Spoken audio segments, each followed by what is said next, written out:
northeastern Pennsylvania, central Montgomery County in southeastern Pennsylvania, northeastern Chester County in southeastern Pennsylvania, until 6 p.m.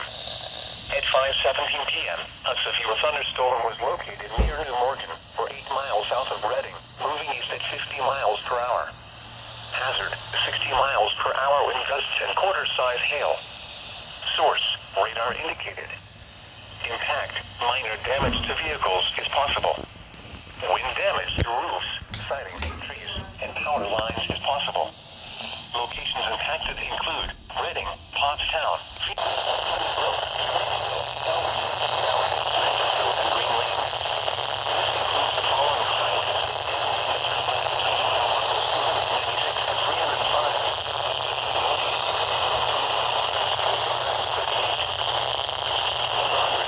In Pennsylvania between mile markers 1 and 11. For your protection, move to an interior room on the lowest floor of the building.